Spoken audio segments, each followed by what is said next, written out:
asing ya. Berarti kata ini sering kita dengar. Tapi malam hari ini ada muncul pertanyaan, apa itu? Tapi sebelum kita masuk ke sana, kita lihat ada satu pertanyaan. Coba maju dari sana. Oke.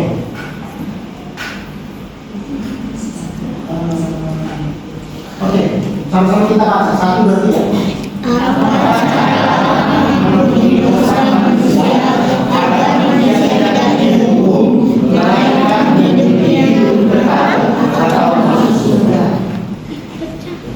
Apa cara? Kira-kira caranya bagaimana? Tinggal kayak diangkat, dengan ditembakkan, tembak, masuk, nggak gitu ya? Tapi kira-kira apa cara Allah untuk mengampuni dosa manusia? Karena salah seseorang supaya tidak dihukum nanti atau masuk ke dalam kerajaan Allah, tempat yang paling bahagia, yang tidak ada penderitaan itu hanya satu syaratnya, yaitu manusia harus suci. Suci artinya dosanya semuanya diampuni, gak ada sisa-sisa satu pun. Maka cara Allah itu apa? Oke, lanjut. Baca sama-sama 1, 2, 3.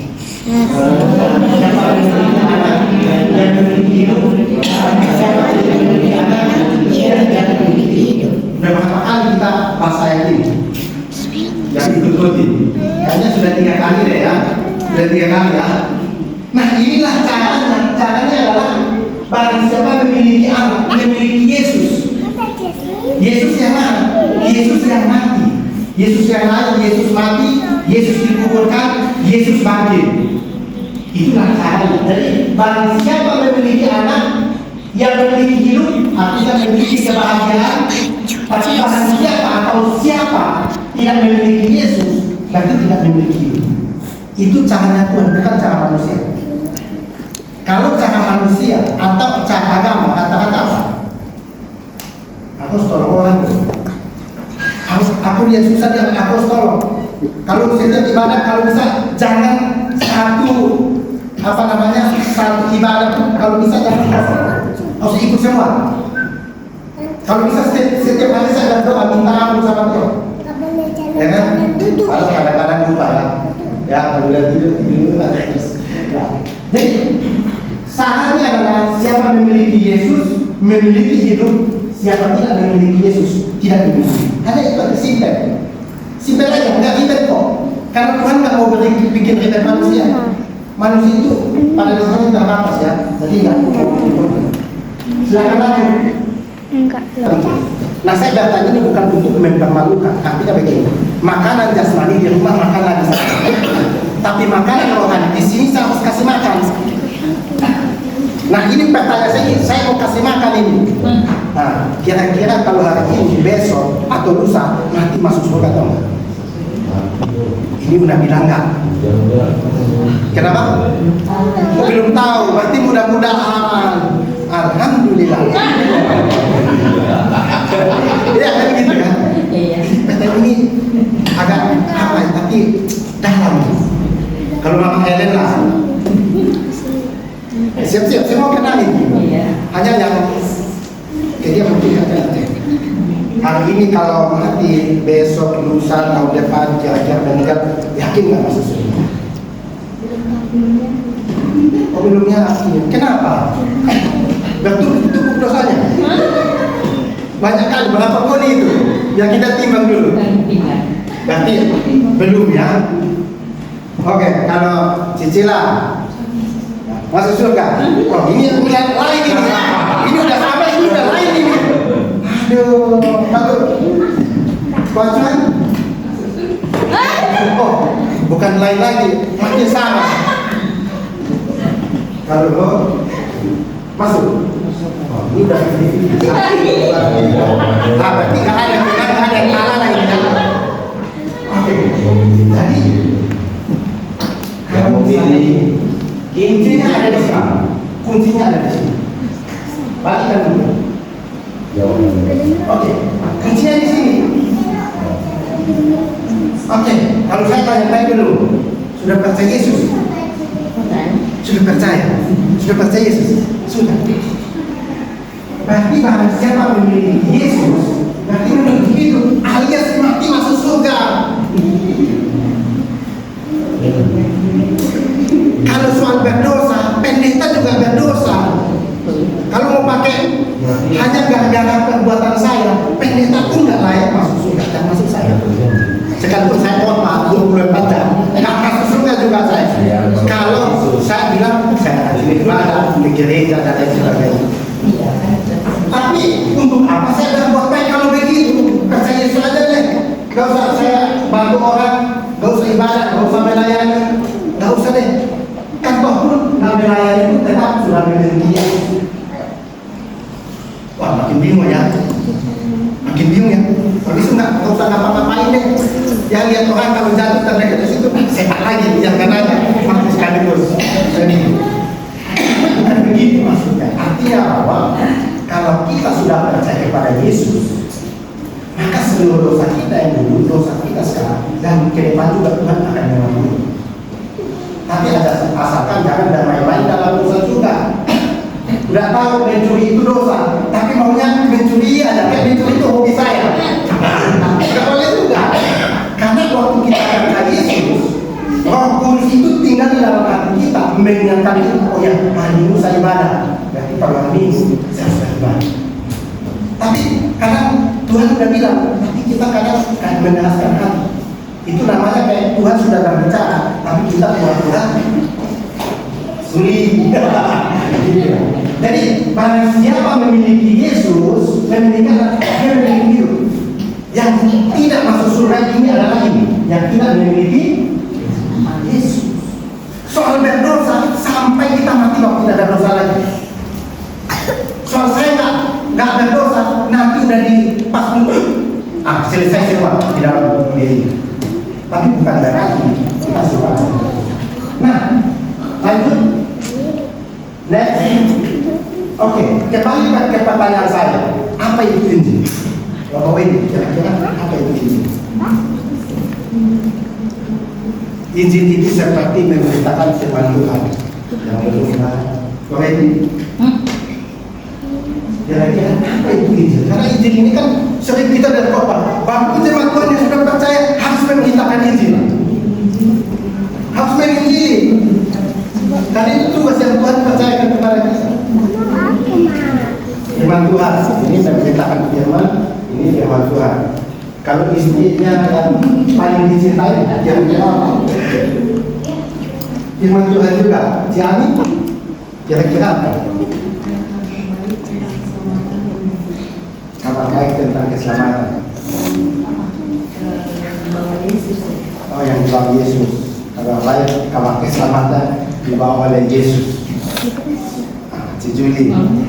Tambah lagi satu lagi lah. Kan dua aja. Cuma satu, dua lah. Kira-kira apa itu Injil? Alkitab.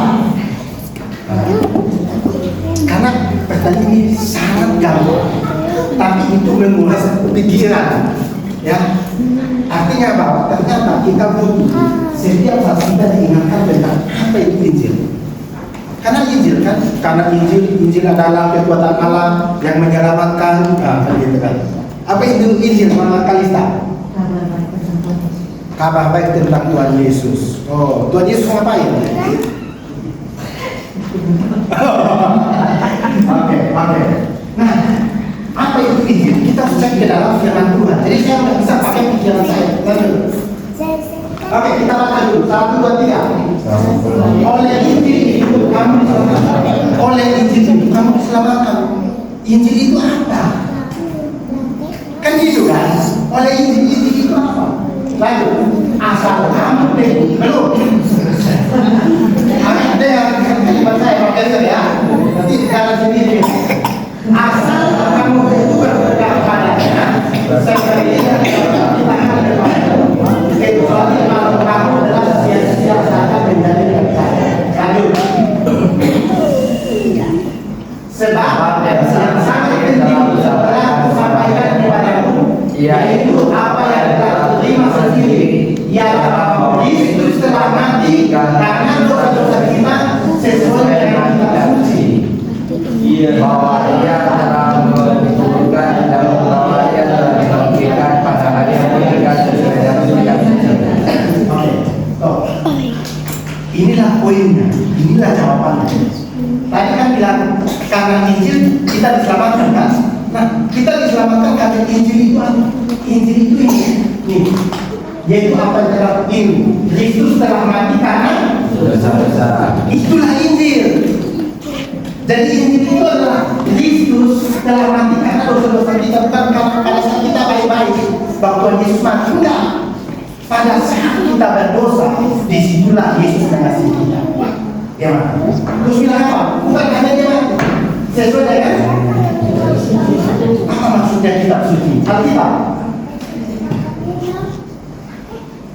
Artinya adalah kitab Taurat. Kitab Taurat adalah Kejadian, Keluaran, Imamat, Bilangan.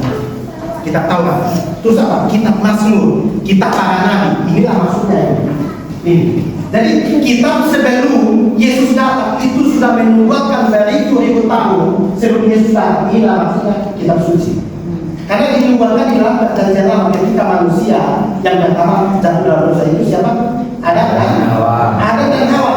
Jadi ketika manusia jatuh dalam dosa, maka Allah sendiri sudah memberitakan bahwa akan datang keturunan dari Tuhan.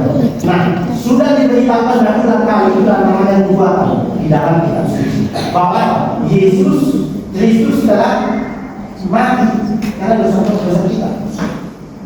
Dia bukan hanya mati, apa lagi? Bahwa dia telah dikuburkan, mati dikuburkan. Itu apa lagi? Dan bahwa dia telah dibangkitkan. Jadi Injil itu Yesus lahir, Yesus mati, Yesus dikuburkan, Yesus bangkit. Tambah satu lagi, Yesus naik ke surga. Itu yang namanya Injil. Maka kenapa disebut kitab Injil? Misalnya Matius, Markus, Lukas, Yohanes.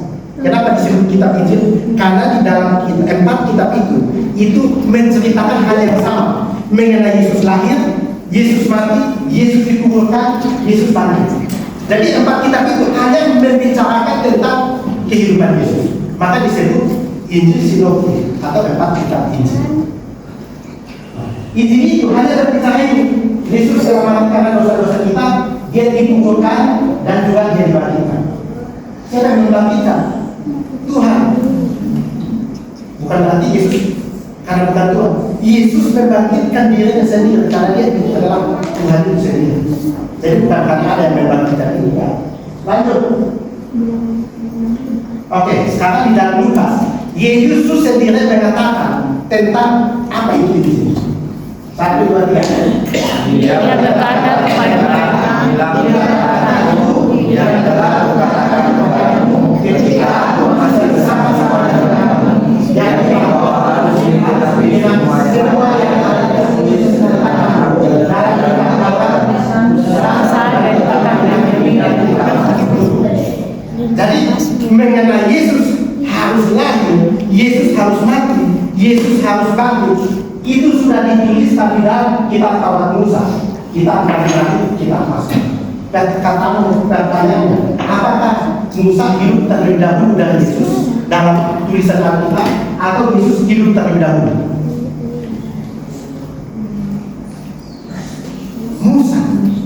Musa hidup terlebih dahulu, maka Musa menuliskan kitab Taurat itu dari Kejadian, Keluaran.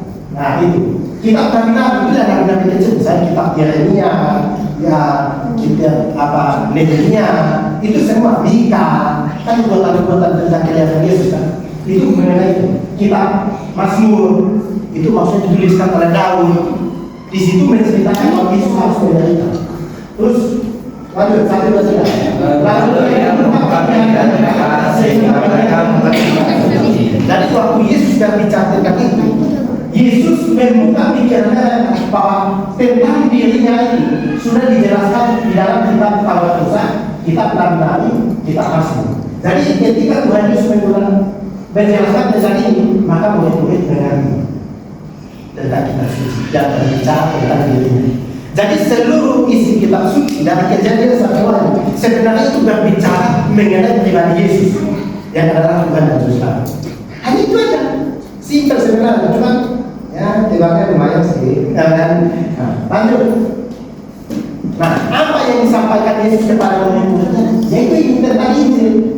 1, 2, 3. Katakan kepada mereka ada tertulis di Mesias harus menderita dan bangkit dari antara mati pada hari yang ketiga. Ini sudah dinubuatkan di dalam perjanjian lama sebelum Yesus lahir. Sebelum Yesus lahir, ini sudah diberitakan bahwa Mesias itu harus menderita dan mati. Menderita maksudnya Mesias itu harus disalib. Darahnya tertumpah untuk menyucikan dosa manusia. Terus apa? Menderita, dia harus mati. Menderita, dia harus dikuburkan. Setelah itu apa? Bangkit pada hari yang ketiga. 1, 2, 3. Dan lagi dalam namanya kita dalam pengobatan dan penerimaan dosa harus disampaikan kamu adalah saksi dari sebenarnya. Jadi berita pertolongan mengenai orang harus percaya kepada Yesus itu harus diberitahukan kepada semua bangsa, semua suku dan bahasa di muka bumi. Kenapa? Karena Tuhan Yesus tidak meninggal satu orang pun mati binasa, tapi semuanya harus masuk surga. Luar biasa kasih Yesus ya. Manusia udah jahat, diizinkan, ayo harus masuk. Itulah kasih Tuhan yang begitu besar bagi manusia. Nah, ada satu kata begini. Kenapa kita beribadah di hari Minggu? Kenapa harus di hari Minggu? Kenapa seluruh dunia harus berhenti di hari Minggu? Mau negara manapun harus berhenti di hari Minggu. Semua minggu, mau agama apapun berhenti di hari Minggu. Tapi maksudnya orang Kristen merayakan hari Minggu jangan berkata. Karena cari tanda istimewa kali. Kenapa seluruh dunia harus hari Minggu semuanya berhenti? Karena ada suatu keajaiban yang begitu luar biasa, yaitu Yesus itu bangkit di hari pertama. Dalam hari pertama Yahudi itu adalah hari Minggu. Hari ke-7 itu adalah hari Sabtu. Maka disebut hari Sabtu itu hari Sabat. Itulah gereja Advent sampai hari ini mereka masih beribadah di hari Sabtu. Kenapa hari Minggu? Karena kebangkitan Yesus di hari pertama. Kalau kita di Indonesia biasanya pas di hari Minggu kan, ya kebangkitan Yesus kan. Apa itu Injil? Next. 1, 2, 3. Injil adalah Yesus bangkit dan naik. Simpel, hanya itu aja. Maka kalau orang beriman hanya kepada Yesus lahir, Yesus mati karena dosa-dosanya, Yesus bukan Yesus bangkit dan naik ke surga, seluruh dosanya diampuni dan pasti masuk surga. Jadi besok aku jumpa tanya, jangan ragu-ragu lagi ya. Kalau ragu-ragu lagi, kita bahas lagi. Karena ini adalah dasar kekristenan. Gak ada gunanya bertahun-tahun jadi orang Kristen, tapi hal sesingkat ini kita jadi lupa. Ya kan? Apa bedanya dengan kita yang tidak bertahun-tahun tidak percaya kepada Yesus dan kita bertahun-tahun percaya Yesus? Maka bertahun-tahun kita percaya Yesus, justru kita semakin mempunyai keyakinan bahwa kalau saya mati masuk surga. Kenapa? Karena Yesus sudah menyelesaikan dosa-dosa saya di atas kayu. Amin. Nah, itulah sebabnya kita disuruh untuk apa? Beritakanlah Injil, beritakanlah tentang Yesus supaya orang bertobat dan semua manusia itu masuk ke dalam kerajaan Allah. Kenapa? Karena Yesus tidak menginginkan satu orang pun binasa, melainkan semua manusia mendapat hidup yang kekal. Termasuk orang yang saat ini masih membunuh di luar, masih mencuri di luar, masih merampok. Tuhan juga masih memberikan kesempatan kepada mereka untuk mereka bertobat. Sampai kapan mereka bertobat? Sampai kita membawa Injil kepada mereka. Sampai situ. Maka yang benar apa? Setelah seluruh pemberitaan tentang Yesus mati, Yesus bangkit di seluruh dunia, barulah Yesus datang. Artinya barulah akhirnya. Tapi kalau sekarang masih bencana, masih nggak ada belum. Jadi kalau orang bilang, tahun sekian nanti kiamat, jangan percaya. Itu bukan kita. Itu penipuan, ya, itu penipuan. Harus kembali ke hati. Next, selesai. Oke, sekarang Aku tanya kembali yang tadi lah, yang bilang nggak yakin ya. Mama Helen, besok mati masuk surga? Yakin? Kan? Bukannya masih banyak dosanya?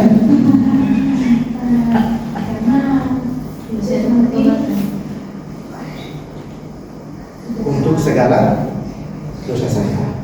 Jadi Yesus bukan mati hanya untuk orang berbohong. Ya, bukan hanya itu. Seluruh dosa Tuhan sudah mengambilnya, membersihkannya, menyelesaikannya di atas kayu salib. Hanya di sana. Kalau Mama Kanista yakin mati masuk surga? Garau-garau lagi. Masa? Kenapa? Yakin? Untuk kita atau untuk saya? Untuk saya gitu. Jadi untuk saya. Karena masuk ke surga nggak istilah begini. Aku karena kepala keluarga terserah istri mau buat apa terserah. Karena saya kan kepala keluarga, saya kan pegang tangan ya kan. Nebeng. Ke surga nggak ada nebeng-nebengnya, masing-masing. Ya. Jadi harus masing-masing percaya Yesus, nggak ada nebeng. Termasuk suami, nggak ada istilah nebeng sama istri. Istri pun nggak akan nebeng sama suami, nggak ada, masing-masing. Kalau ayo mati masuk surga, masuk. Puji Tuhan ya. Nah, harus pegang itu. Kuat-kuat itu harta yang kekal. Tidak bisa beli dengan uang. Itu cuma-cuma di pasar itu. Tapi Yesus kami bersyukur untuk malam hari ini kami boleh mengetahui tentang rahasia Tuhan, yaitu Injil. Apa itu Injil? Wah, Yesus telah mati karena dosa-dosa kami. Untuk menyelamatkan kami, Yesus kuburkan, Yesus panggil kepada kami untuk membuktikan bahwa Dia adalah Allah yang hidup, yang kami percaya sampai hari ini. Karena Tuhan tolong seluruh jemaat Tuhan teguh dalam iman percaya bahwa Yesus sudah menyucikan segala dosanya, dan suatu saat ketika Tuhan panggil pasti masuk surga.